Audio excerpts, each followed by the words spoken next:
Shalom Bapak Ibu dan saudaraku yang dikasihi dan diberkati Tuhan Yesus. Perenungan firman Tuhan saat ini terambil dari surat Efesus pasal yang pertama ayat yang ke-15 sampai dengan yang ke-16. Demikian firman Tuhan untuk kita semua.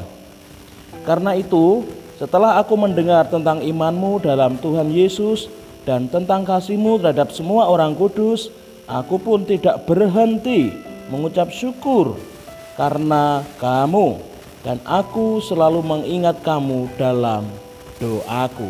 Sederhananya begini, ketika jemaat Efesus itu memiliki iman kepada Tuhan Yesus, maka dalam setiap kehidupannya mereka dapat menunjukkan kasih Kristus itu dalam kehidupan mereka melalui mereka mengasihi saudara-saudara seiman. Nah, luar biasa menarik.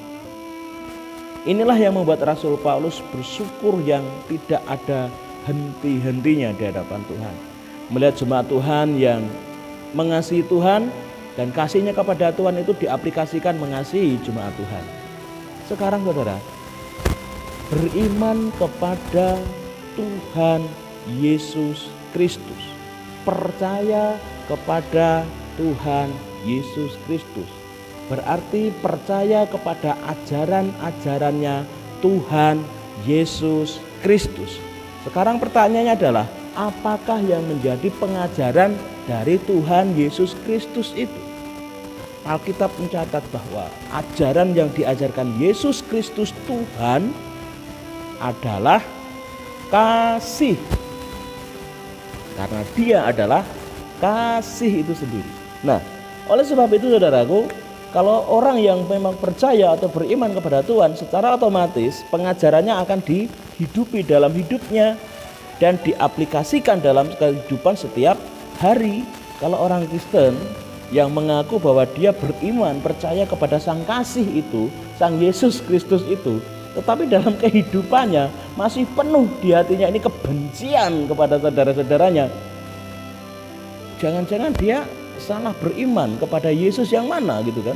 Kita orang-orang yang mengaku Kristen, beribadah ke gereja, yang katanya beriman kepada Tuhan Yesus Kristus, tetapi di dalam gereja, di dalam persekutuan itu doa apa? Tukaran sijilan sijine.